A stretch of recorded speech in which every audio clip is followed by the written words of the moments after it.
Hi, I'm Dr. Mitch Harlan, and welcome to the Truth Talks podcast. Today, I'm joined by an amazing guest, but before I introduce them to you, I want to ask that you please like and subscribe below. That way, we can continue to bring you these incredible stories. And if you're already liked and subscribed to our channel, we thank you for all of your support.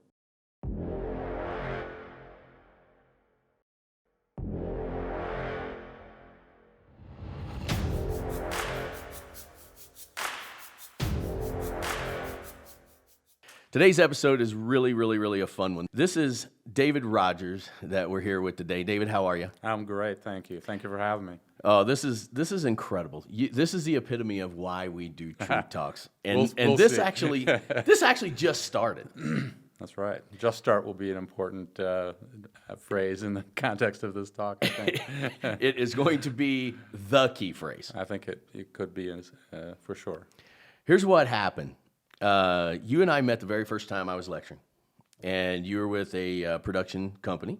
408 Productions. 408 Productions. Yes, We're going to sir. key them in, you betcha. Yeah. And I'm up on stage. I end up doing a spiel. It was a leadership development day talk that we did. I came in and I told some stories of different people that we've actually done on the podcast. We have thousands of other stories, but I kind of chose a few. I didn't have a whole lot of prep time to do the show. But that's what we kind of, we relish in around here is chaos. But I walk off that stage and I come over and I meet you for the first time. Right. And it's weird. I've learned to accept it. But I'm like, ooh, there's something just real nice about that guy. When I came off stage, I don't know if you remember. I do. But you said? Well, I congratulated you on your talk, told you what a powerful message you had. You spoke on the topic of integrity, and you used some examples of some Navy SEALs and people in the military that have served our country and talked about their participation, their hardship, the consequences, the lessons learned. And like you, I just felt kind of a bond almost instantly, partly because of your style on stage, your command of the audience, but more importantly, the message that you were sharing. It's powerful. And I appreciate that because you always want it to be powerful when you do something. But there was something there, and I didn't know what it was. I knew that producer Chad had known you guys and was doing some work with you as well, and he's always a good kind of litmus test for me. If he likes somebody, I know I'm probably going to like them as well. And so I give you a call. As a matter of fact, it's almost kind of a weird thing because we didn't have the right number. You were trying to get a hold of me, I guess, and I didn't know. You weren't returning my text messages, and I was thinking, what's up? Guy not that interested in chatting with me, but we eventually got it together. Which is, again, kind of the lesson in the story, right? It was a wrong number. Not only did I enjoy when I got the actual email, I'm like, all right, right on. I really like this guy, right?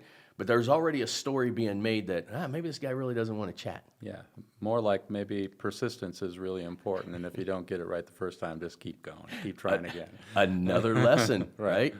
So we have this meeting, and I loved it. It was a great meeting. It wasn't abnormal from any meetings that I have. Right. And until the camera went off, until the actual meeting was done, Right.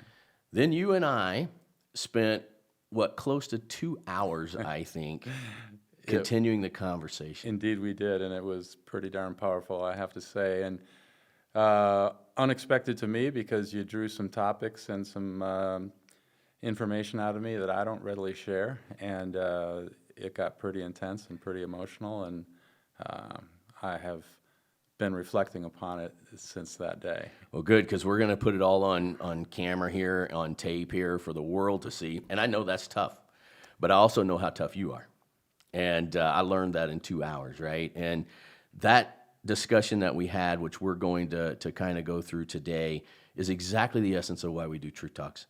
There's going to be a whole lot of people that are going to get a whole lot of information here that can be applied in almost all aspects of life.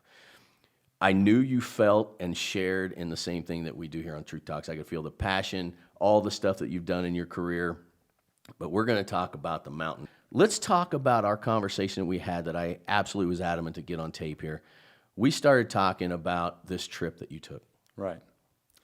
So the nature of the trip was I was turning 50, and I thought it would be exciting to try to do something fairly epic for my 50th birthday. And the context was the sport of cycling, which is something I've been a very mid-level amateur participant in for many years and remain so today. We're talking about decades. And I was trying to dream up what the most difficult thing was that I could think to do or attempt to do on a bicycle.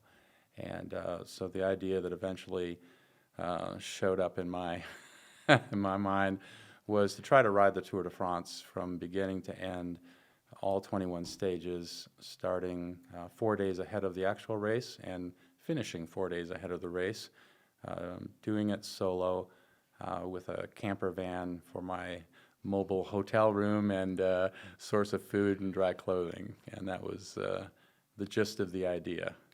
And I don't know much about cycling other than I know that the Tour de France is like climbing Mount Everest. It's like the hardest thing ever. So I was kind of getting on to that. I'm like, okay, well, this guy's really want to do something like way above epic, right? Which then starts to set off alarms with me. Right. You asked an important question on the heels of my disclosure of what that ride was about. And we're going to talk about that because I think it is the most important part, or at least one of the most important parts of the story. So let's start with how all that journey began, and then let's talk about the ride. Yeah. Well, at the time I was living in Omaha, Nebraska, which is not known for its high altitude alpine climbs. So my training was into the headwinds on rolling hills, and came out to Colorado a couple of times to ride at altitude and try to acquaint with that.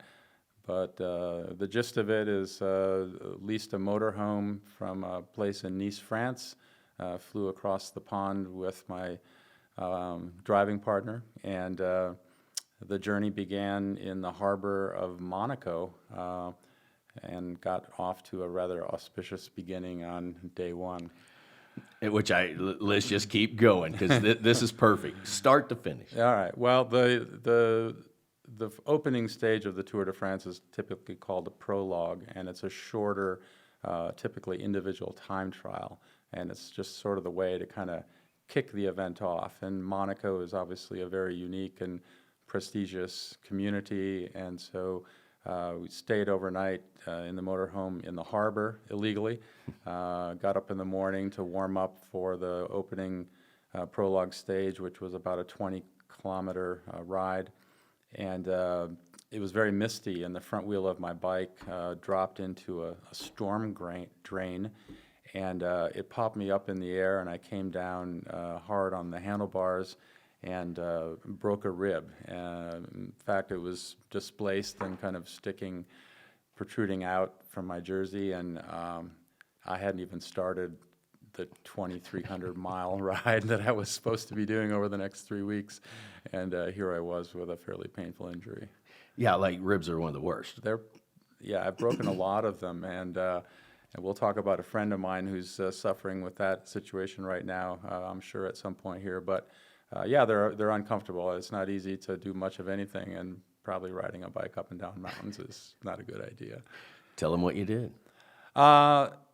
I've been in healthcare for a long time, and what I just knew is that the two ends of the rib were displaced. They weren't talking to each other, and I thought it might be something that I could more or less kind of snap it back in place. So I got off the ground. I realized what was going on. I took a deep breath. I put my hands against my rib cage, and I pressed in hard, and it kind of went click, and that was that. You were like, okay, I think it's where we want to tell all of our listeners to not do that. Yeah, it's probably not a good idea. It's not the best of all Something called ideas. a pneumothorax that you would probably not like to inflict upon It's yourself. a bad day. I've had a few of those too. So you pop this in, you're content. Yeah. Then the journey starts. Yeah, the journey started, and the opening ride was difficult, and then the next day, the first real stage of the tour was across southern France, along the Mediterranean, and we had a little mishap on day two, if you will, of the tour that had the potential of derailing it, but we put mind over matter and continued the journey. There was a little accident with the motorhome, caused some challenges for the driver, and so for a few days I had to ride and drive, but the goal was to make sure that I checked all the boxes because you couldn't finish the journey if you didn't do the work, and that meant riding each stage from start to finish. But there was a situation where you would drive the motorhome, Right. ride back. To the end of the stage, ride back on my bike to the beginning of the stage, and then ride back to the end of the stage. You're doing it twice. Yeah, for a few days, and those days turned into 250 to almost 300-mile days, and I was well aware that that wasn't sustainable for the whole trip, but it's what was necessary at the time, and I couldn't afford to sort of sit and wait for things to straighten out because the actual race was going to be coming on my heels, and I knew that if they overtook me, then my opportunity was going to be over because the tour is a massive event with cars and traffic and spectators, and I needed to stay ahead of the fray in order to have a chance to. Yeah, they don't care what journey you're on. They don't give a what Shit. journey I'm on. They give a shit what journey you're on. That's right. So you went up there, drove the motorhome up so far, rode back, and then come back to finish it, just so in your mind you had literally done the entire race. Right. That is huge. Well, I think what's more huge, really, as I've reflected upon that part of the experience, is that when you decide to take on something like climbing Everest, this was my version of that. I'm afraid of heights, so I couldn't climb Everest. You're undoubtedly going to be dependent on other people. And most of these things just can't be done all on your lonesome, right? And so there's a selfish aspect of pursuing something like this because in a way it's all about you, and yet you still need other people. And they have jobs and expectations, and they have their own fears and frailties. And if one breaks, the whole thing has the potential to break. And so I just think what I learned is that in taking on something like this and thinking about it so much internally and what it means to you, you really need to spend some time thinking about what you're asking of others and the burden that they're expected to carry on your behalf. And that's, I underestimated for sure in the planning how big that burden was going to be and the position I was putting my support people in. Well, I think as we go on, it'll really reveal itself. So you flew in a buddy Yep. to help drive. Yeah, I have a friend that I've known for 30 years in Wisconsin, where's my home state, where we met. And he has dual citizenship in Spain, and I called him up to explain the dilemma. He's also a former cyclist, very astute about European cycling and really a student of the game. And it just so happened that he was flying to Spain, and the route went across southern France that year and into Spain. And so he literally met us in one of the finishing towns and had 7 days where he could drive the motorhome while I continued my journey. And then he had to go on to his next level of next responsibilities, and we tried to figure out what was going to happen next because there was still going to be 10 more days of driving France into Switzerland, down into Italy, back into France. There was a lot of territory yet to cover. And he has a friend that lives in Nova Scotia, and we called him and flew him from Nova Scotia to France to pick up the driving duties for the last 10 days. So, Why do you think somebody would do that for you? Wow, that's a great question. I think when you come across a person in your life who you see has aspirational goals, maybe they're doing something that you've done and you'd love to see them experience it. Maybe they're doing something that you've dreamed of, but never maybe had the courage to try. Maybe they're living vicariously through you. Maybe they're just a friend and they want to help you experience something that's unusual and life-changing.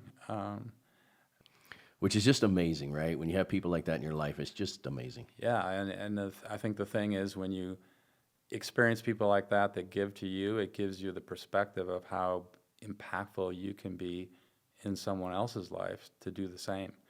People talk about that as paying it forward. And I think the important thing is just to have your eyes open and this level of self-awareness that I think sometimes people don't have, to see the opportunities, because they're all around us.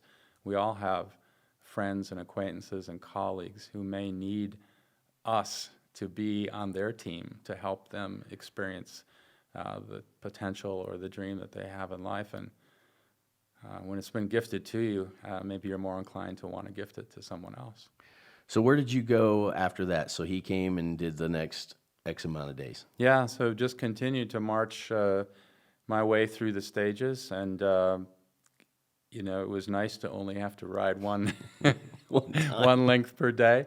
On average, the days are probably about 110 to 120 miles, with days of greater and lesser. But for the average cyclist, it would be sort of like thinking about going out and doing a century ride, mostly at altitude, and doing it every day for 21 days in a row. There are 2 rest days that are inserted in the event, and on one of those days, we mistakenly put gasoline in the diesel-powered motorhome. It ended up having to be towed into a shop, and the engine basically drained and almost rebuilt. That caused the loss of a day, and that resulted then in doing 5 stages in 4 days to make up for lost time. But that was just one more hiccup along the way. And then not to mention hypothermia. Yeah, hypothermia was kind of the coup de grace of the event. There was a stage in Switzerland, in the Swiss Alps, and it climbed the high point of the tour that year, called the Col de Grand Saint Bernard, and that was followed by a lesser climb called the Col de Petit Saint Bernard. The Grand Saint Bernard is, I think, the 2nd or 3rd highest Alperian climb in Switzerland, and the Petit Saint Bernard is a little bit lower, about 8,200 feet and about 7,400 feet, I believe. And the climbs in Europe are not necessarily always as high as what we experience here in the Rockies, but they're oftentimes more difficult in terms of the gradient, and they start from lower altitude. So the duration of the climb is just as difficult. You just don't end up at quite the same altitude at the summit. That day was going well. The Grand Saint Bernard went well. There was a descent down into a valley.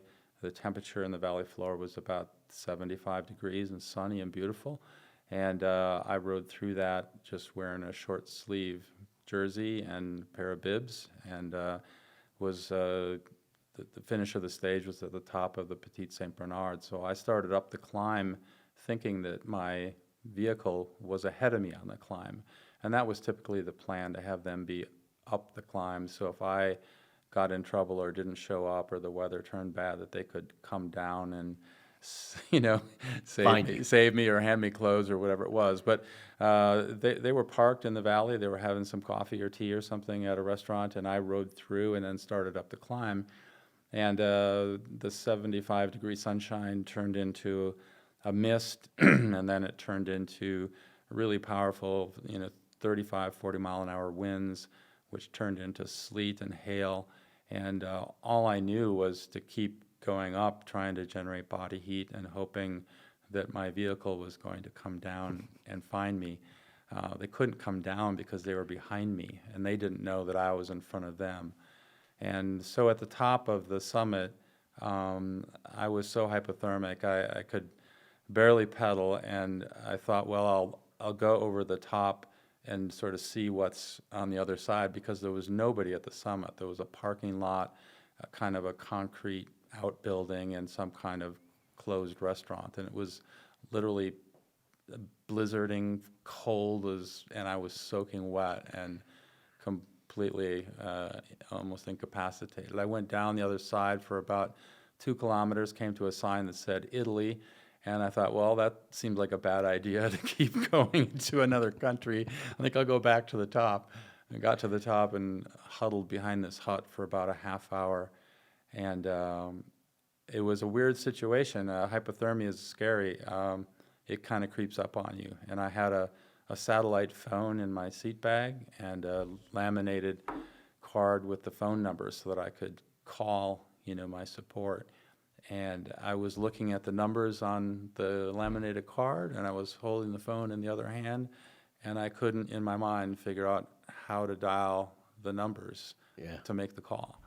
And by the time they got there, they literally had to carry me to the car, strip my clothes off, wrap me in blankets, make me hot soup, and I literally shivered for 3 hours. I've never experienced, I've been cold a lot, but not that cold, and it's not a good idea. And there was conversation of shutting it down. Yeah, there was conversation of shutting it down for sure. It happened the next morning. I woke up at 7:30 or 8 o'clock. It was 38 degrees and pouring rain. We were in a valley at a campground close to the start of the next stage. And I I was swollen and just really beat up from the experience of the day before.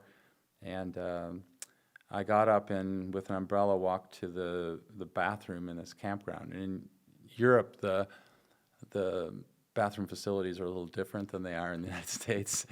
And so not to be too graphic, but I was sitting on this cold porcelain potty, the rain pounding on the metal roof of this outhouse basically, and I was trying to figure out what the heck I was going to do. The conditions were not something anybody would go ride a bike in, to be honest with you, and the stage was the most difficult stage of the tour that year. It had 5 Category 1 climbs, which are just below the highest or most difficult type of climb that they rate. And it was about 130 miles of just up and over 5 mountain passes that were really difficult, and the weather was shit, to Yes. say it correctly. And so I had an epiphany sitting on the porcelain, and that's a story that we need to talk about for a minute. And it resulted in me getting on my bike that morning and starting that ride. Well, here's what here's what not only Truth Talks is, but about all the interviews that I've done. When man is by himself, right?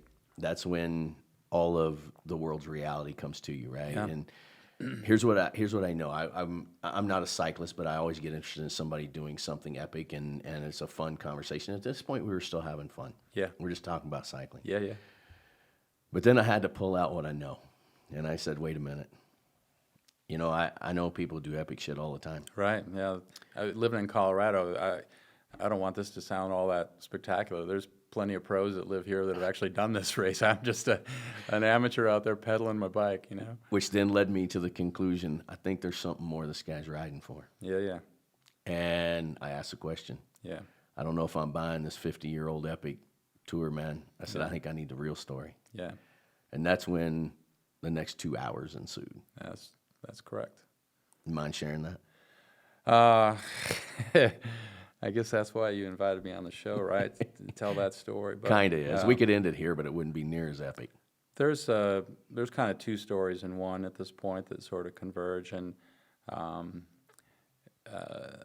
one question you asked me was, why did you really do this? Right. And so that's one story.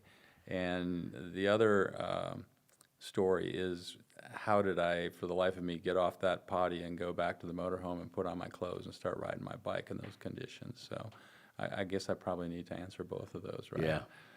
Which one you want first? Let's give why were you on that road, man? I have to be honest with you. Nobody until you asked me that question has ever asked me that question. And I have never tried in my mind to answer that question authentically. So that was a pretty astute question on your part, and caused me to take a pretty deep dive in that moment and for the last couple of days since I thought about it. And I think when you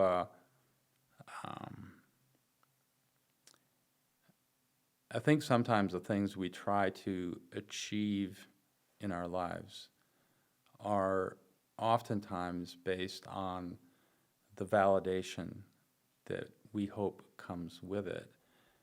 And that validation that we're seeking oftentimes is not internal, it's external. We want people to be proud of us. We want our identity to be linked to the achievement. We want a pat on the back. We want someone to say, good job. And so jokingly, everybody talks about having mommy and daddy issues. I probably had some daddy issues. I had an amazing father who grew up in a generation where men, were more stoic, less able or equipped to share emotion. He was a World War II veteran, highly decorated for pulling wounded soldiers half blown apart out of battle. So he'd seen some pretty devastating situations in his life. And I think that and just his upbringing made it hard for him to be warm and fuzzy. And I spent a lot of my life attempting to do things that would get his attention. Yeah. I wanted that pat on the back, whether it was through academics or athletics or relationships or professional achievements or whatever it was. I was hoping my dad would step up and give me that hug or that handshake. And this ride happened 10 years after he had passed away. And I think I was still in pursuit of his acknowledgments. So dreaming up the most difficult thing I could think of to do was just the natural progression of trying to find a way to get noticed. And so did that play a part consciously or subconsciously in why I was there? I think your question hit home. There's no doubt. Epic things are usually there for other epic things. Rarely is there one epic event. It's usually one looking for another. Yeah. It's kind of what... They kind of link together, They always link together. And you know what was so interesting about this story to me was when we were having this discussion and we were talking, I mean, shit, both of us are sitting there, two grown men crying on a damn Zoom call, right? Right. And I'm thinking, okay, what are all the lessons in this? There was a relationship issue going on. Right. How many of us have actually been on that mountain? We've all been on that mountain, right? Absolutely. We just didn't make it an epic trip over the Tour de France, right? But for every single person in life that's going through whatever it is, it's almost like, you will do these epic things to prove to somebody that it is, when in fact, I think that is truly our way of proving it to ourselves. But it was so emotional. But what did you come out with? Yeah, I came out with a couple of powerful things for me. When I got back from that trip, and we'll go back to that moment in the bathroom in a minute, because that's super important. It has to do with my daughter, and I want to tell that. But I came back from that trip, and one of the things I did was write kind of a personal mission statement. I really wanted to figure out what propelled me, like what was at the heart of why I do what I do, or why I try to do what I try to do. And one of the sentences in there is that I'm done suffering to prove that I can. And it really kind of is a reminder to myself that when the drive for achievement is intended for somebody else's spectatorship, if you will, and it's not really coming from within for the right reasons, there's no point in that. There's no fulfillment in that. And how that manifests for me is I've been bike racing at that point already for 20 plus years. At my amateur status, again, you got to keep in mind here that I'm not a professional cyclist or anything close to it. But, won plenty of bike races. And my emotional response to those victories was never about enjoying the moment. I never, marinated or patted myself on the back. All I thought about was, what's the next race? What's my next opportunity to succeed, to win, to prove a point, whatever it might be. And the year of preparation for the tour, I didn't I didn't race because I didn't want to risk injury. And so my first race happened when I moved to Colorado then in 2010. And I was scared to death. I hadn't raced here. I had a new team. I had had a big injury the prior fall after I got back from the tour with a bunch of fractures and prolonged recovery. And I had two great teammates. I'm going to mention their name, Glenn McCoyne and Dan Berger, who really, held my hand through that race and encouraged me and asked me to slow down at certain points and asked me to save energy and asked me to get on their wheel on climbs. And they just talked me through the race. And as it turned out, I won that race. And I got to the finish line, or went past the finish line, and they came up to me, and I kind of lost my emotional composure, so we say. Yeah. And I realized that was the first time that I had ever taken a moment to enjoy a victory, to really be in the moment, not thinking about what comes next, but appreciating what is right now. And I think a lot of us, we're so driven, we're driven to provide, we're driven to achieve, we're driven for a title, we're driven for a victory, and we sort of miss the moments that are occurring throughout our life, and missing the opportunity to celebrate, share, find joy. I think this is incredibly important because when we started our conversation, it was about this mission and this idea of how do we turn these things into these ultimate life lessons so people don't have to suffer, right? Right. What if our stories can keep people from suffering? And what's funny is there's another side of that story, because I talked about my father. Yeah. And, I can't for the life of me even think of one instance where he wasn't perfect in my eyes. He did everything. He would always pat me on the back. He would always do these things. I think we have to learn from both ends of the spectrum, right? And the realization that I loved that you came up with after we had talked was that you just saw him differently. It wasn't an issue. It was just how you saw it. Yeah.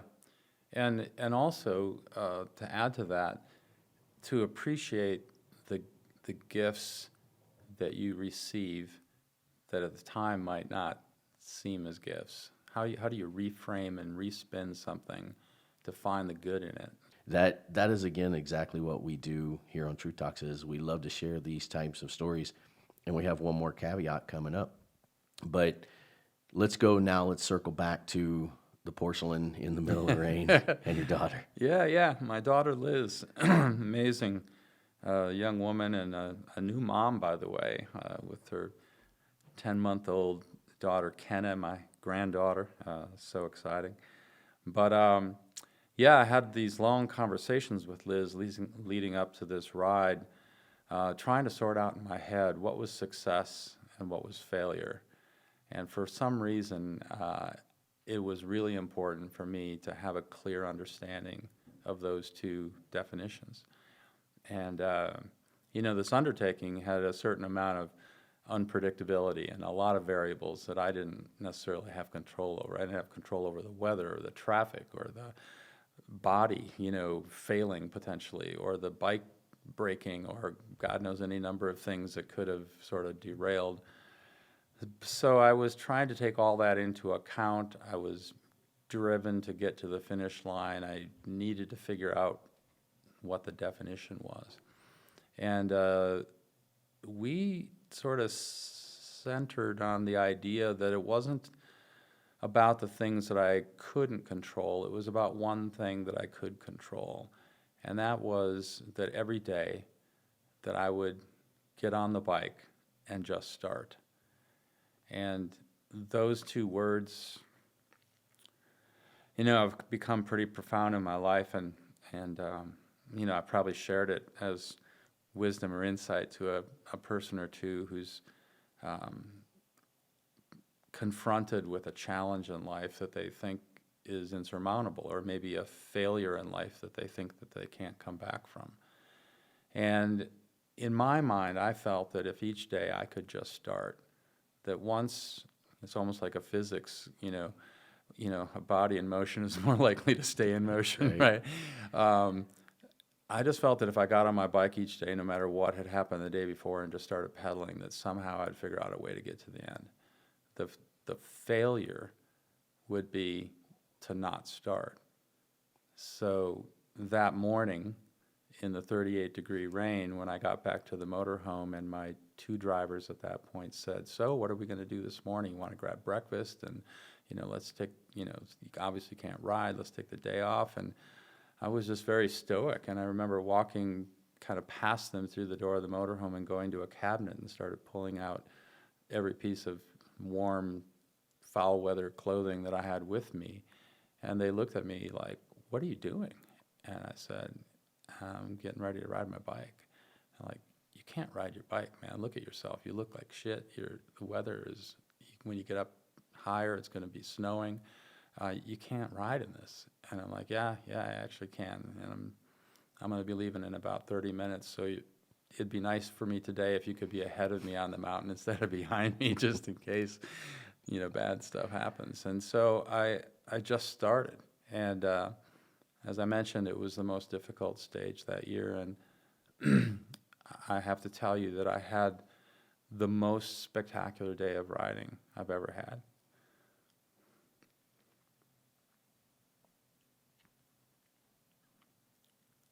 Not really sure where that came from. There's an expression in cycling, we call it a no chain day. It feels like your effort is wind-aided in both directions. You just feel like you have unlimited power and unlimited stamina and speed, and just everything's just flowing, like you don't even have resistance on your chain. And despite the course, that was that kind of day. And when I got to the end of that day, the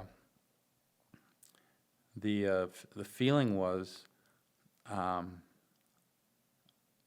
broken the rib, I've had hypothermia, I've ridden in this shit, and now I know that nothing is going to stop me. It was, there was still a lot to go, but I just felt like, okay, if I haven't quit yet, it's not happening. And so the magic is really pushing your envelope to those uncomfortable places and spaces where it doesn't feel good, and then all of a sudden it does. And, Feels real good. Yeah. And it was almost when we were talking too, it was that moment, had you not got on that bike that day, it might have changed everything. Yeah, a lot of things. I would have felt that I failed, because that was the definition, was getting on my bike. That was the difference between success and failure. I would have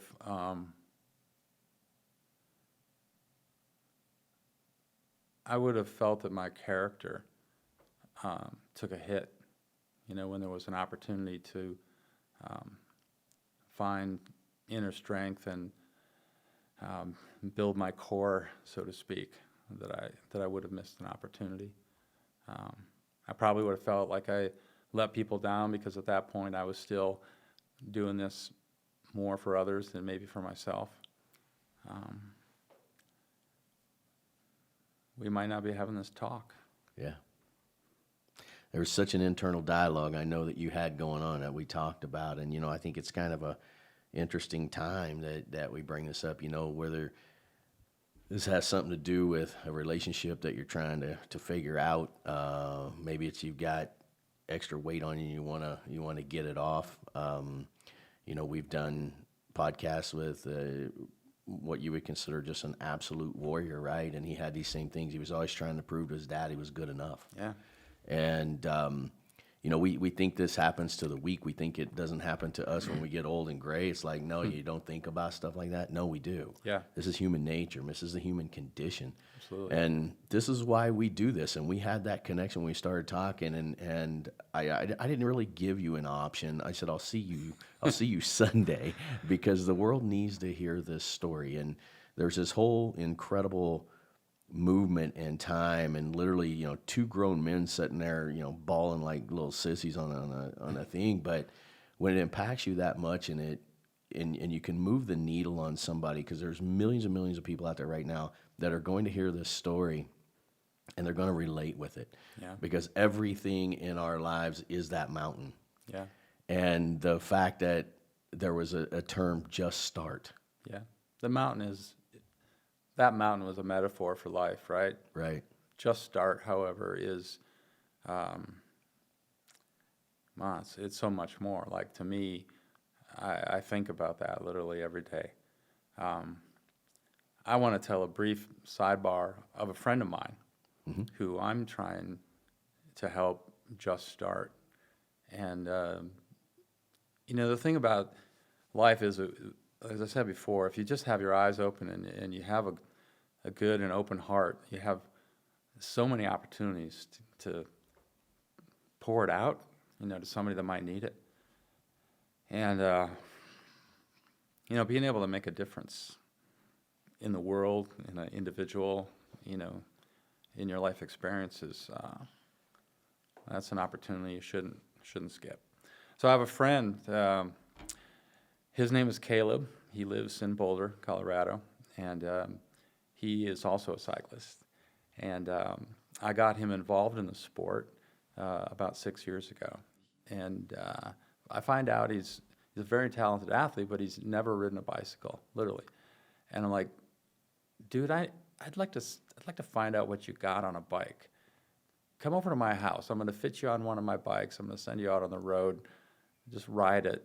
If we see something special, which I kind of suspected we might, I'll sell you one and start you riding. To make a long story short, he bought 3 bikes. He became the region's #1 ultra distance rider, doing these crazy epic 200-300 mile rides with 20 or 30,000 feet of climbing. I was in Aspen one day a few years ago, and I was on a bike ride, and all of a sudden he came whizzing past me going in the other direction wearing black ski goggles, and it was July. It was like 90 degrees. And I thought it was him, and then I thought, nah, it can't be Caleb. And called him the next day and said, Caleb, is there a chance you were riding your bike in Aspen? He goes, yeah, I was there yesterday. I'm like, dude, were you wearing black ski goggles in like 90-degree weather? He goes, yeah. He said it was really shit over Loveland Pass, like hailing and raining, and I was riding in a parka. I'm like, come again? Like, how did you get there? He said, well, it was a race. I said, well, where did it start? In Denver. Where did it finish? In Aspen. We went over, up past Echo Lake on Mount Evans, and then we went up Loveland Pass, and we went up Swan Mountain, and we went over Vail Pass, and blah, blah, blah, like ridiculous, right? And he started at like 4:30 or 5 in the morning and was finishing when I saw him at like 6 o'clock in the afternoon, been riding through all that shit, and beat everybody by like 2 hours. So I said to him at that point, like, dude, we got to get you a license and actually have you race your bike against like real bike racers. I'd like to see what happens. So he enters the Frostbite time trial in Boulder 4 years ago, buys a 1-day license as a beginning rider, would have finished 4th in the professional field that day. And it's sort of like other people you just discover they got some motor under the hood that you just never knew was there. Well, Caleb has continued to ascend in the sport. He's 31 now, just an incredibly gifted athlete. And 3 weeks ago, I was riding out at Carter Lake, north of Boulder, with a friend of mine, telling him about Caleb and what he was achieving as a cyclist. An ambulance went whizzing past us about a mile from the base of this descent at Carter Lake, and I said, God, I hope somebody didn't crash on that descent. It's a 50-mile-an-hour downhill. And we get to the base, there's nobody there. We go up this descent, and I get a phone call that night, and it's Caleb. And he's in the hospital in Loveland, and he crashed on that descent that day while I was talking about him, while the ambulance went by with him in it. And riding a bike that I sold him, got a front wheel puncture, and suffered some incredible injuries that he is working hard to recover from, and one day will return to ride his bike again, I'm sure.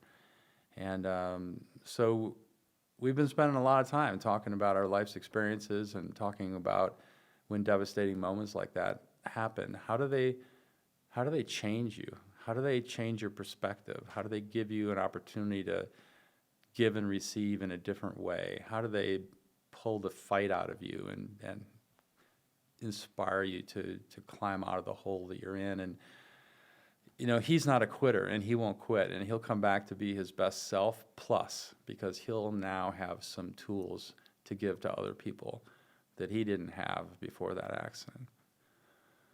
So, I think the point in that is that when you face hardship and you face adversity and you get your ass handed to you, you can quit, you can give up, you can turn sour, or you can use that in ways to help other people get through similar difficulties. And they show up, as you said, in all facets of life. It's not about the bike, as Lance once wrote.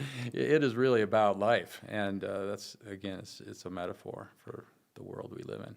And there's a little bit of him that's going through some stuff right now, and the message would be, just start. Yeah, absolutely. We've discussed that. He is, 2 days ago, I was out on a ride. I filmed a little video while I was riding down the shoulder of the road north of Longmont. I send him inspirational photos and videos every couple of days just to keep him tuned in. And 30 minutes later, he sends me a video back. He's on a recumbent bicycle hooked up to an indoor trainer in his living room, and he's racing on Zwift, pedaling with one leg. Yeah. Pedaling with one leg. His other legs, can't move it because one of the things he has is a severely broken hip. And so one leg's sitting on a stool, and he's cranking away at 170 watts with one leg racing on a virtual, app, an app called Zwift that most riders know about. And anyway, he's that kind of guy. He's going to come back, and he's going to have something to offer from his adversity, and he'll give it to somebody else. And more. Yeah.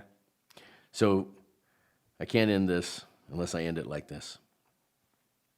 Two grown men, we get all emotional talking to one another, but what'd you take away? What did I take away from this conversation? Yeah. I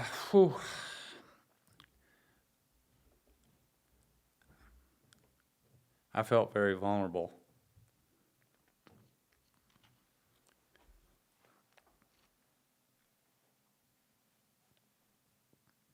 You can't have me lose it now. It's perfect. I've been doing a pretty good job. It's good for ratings. Keep my shit together. I felt very vulnerable coming here, to share this story and insights and perspectives. It takes some level of courage to be real.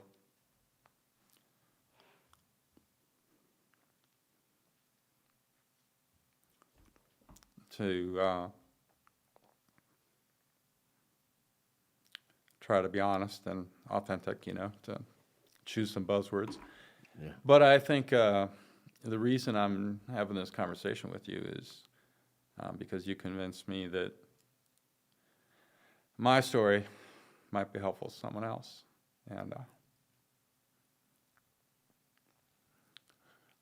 I'm not motivated in this conversation to talk about me. Again, my story is potentially a vehicle to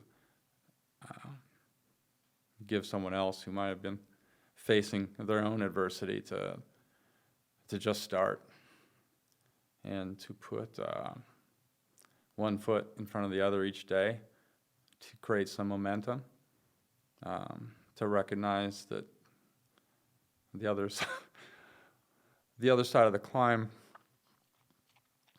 that they're on is followed by a downhill. And in baseball, you can't get on base if you don't bat, right? Yeah. In life, you can't succeed if you don't try. If you quit, you give up the opportunity. And by just starting, you give yourself every opportunity. Just starting. God, it's great. I think one of the things I always think about when I have these types of conversations is, I listen to a man or a woman or whoever it may be, and you get this kind of overwhelming feeling or sensation like they don't feel good enough. They don't feel something, right? Right. And after our conversation, I'm sitting there thinking, man, this is one of my favorite people on the planet. I just met the guy. And it wasn't even supposed to be about a story. We were talking business. Right. And 24 hours later, I'm like, wow, this is like a hugely influential guy in my life, right? It's weird. It's weird to me sometimes that people don't recognize that. And to a lot of people out there who don't feel like they're good enough, they're incredibly great to someone or maybe a lot of someone's. Yeah. But you just got to start. Yeah. David, I tell you what, I appreciate you coming on this show, being vulnerable. We both did good. We were disasters. If they would have saw us when we were talking about this before, it was a disastrous. That was my greatest fear. I had a friend give me a tip on trying to keep my my emotions intact, and I'm grateful to her for sharing that. And Well, now you got to share it. She talked about feeling your toes, clench your butt cheeks whenever it starts to get hot. She talked about how emotion is your feeling in the moment. The story is a conversation about the experience, and the emotion isn't today, it was that day. And the message that can be helpful to other people needs to be communicated clearly to be effective. And if you lose yourself in the emotion, you lose some of the potential that you have to give. I can kind of get on board with that, but the reason I loved you is because you were a bawling baby. And so I guess it just depends on who's listening. Yeah, right? yeah. Well, it helped me get through the conversation. Yeah, it did. It helped you get through. You know what? I know we're all going to end up working together because you're my kind of people. And this is why we did what we did. This is why we've sacrificed what we've sacrificed. And, it's I hope someone, well, I mean, everybody needs to watch this segment. This is just one that it's a feel-good segment. But you've done extremely well.